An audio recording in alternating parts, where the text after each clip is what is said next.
Ashford Street was the kind of place where people left doors unlocked, where neighbors borrowed sugar and kids played until the porch lights flickered on. But on the night of October 14, 2019, something changed forever. At 2:17 a.m., police dispatchers received a chilling 911 call. A woman's voice whispered, "He's in the walls, please send help." Then silence. When officers arrived, they found the door ajar. Inside, the air smelled of bleach.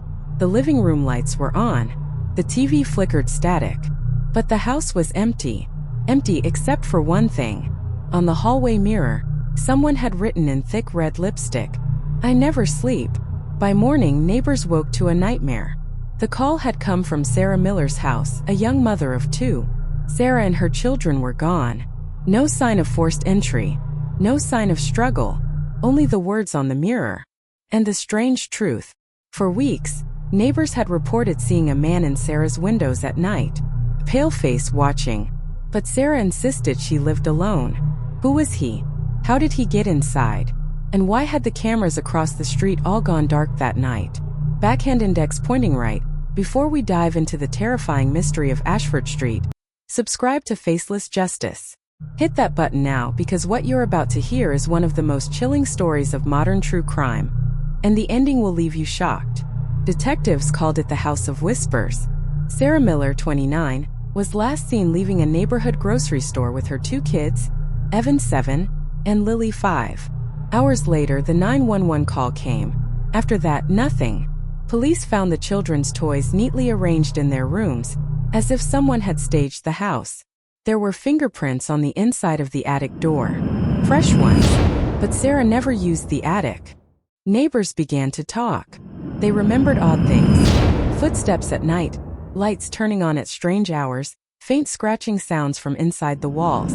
One neighbor, Mrs. Doyle, swore she saw a man's hand pull the curtain back in Sarah's bedroom.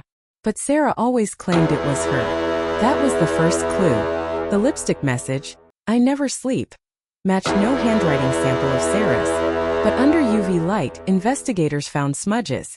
Fingerprints belonging to a man named Daniel Riker, 34. Riker had a record. Petty theft, breaking and entering, stalking. And he'd lived just 2 blocks away. But when police went to question him, he wasn't home. His house was dark. Inside, they found something worse than anyone expected. In the basement, taped to the walls, were hundreds of photos of Ashford Street families. Children playing, women walking alone, couples eating dinner taken through windows. And in the center of the wall was Sarah's photo. Dozens of them. Some taken from inside her house. How had he been there? Detectives searched Sarah's home again. This time, they found a hidden crawl space behind the pantry. Inside was a sleeping bag, food wrappers, and a diary. The diary belonged to Riker. His words, "She doesn't know I'm here. I watch her sleep. I know her dreams. I never sleep." 2 weeks later, Riker was found hitchhiking on a highway 60 miles away. He claimed he had left the family where they belonged. But Sarah and her children were still missing. During interrogation, Riker smiled and repeated one phrase, "Check the walls."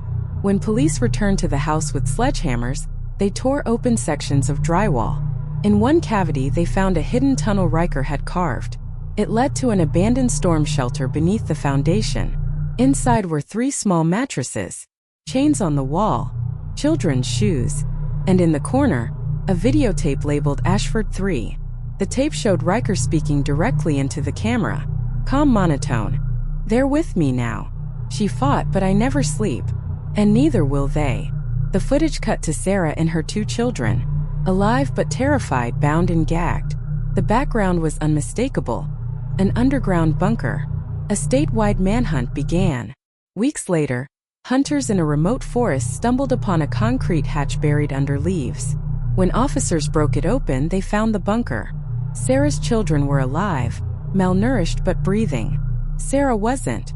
Her body was discovered in a locked side room. She had died shielding her children. Riker was arrested on site, his face expressionless, as if he truly hadn't slept in months.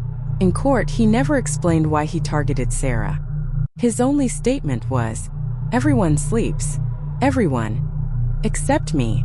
He was sentenced to life without parole. Ashford Street is quiet now. Sarah's house stands empty, boarded up. But locals swear sometimes, on rainy nights, you can see the glow of a flashlight in the attic window. And if you listen closely through the hollow walls, you might hear scratching. Not rats. Not pipes. Something else. Something that never sleeps.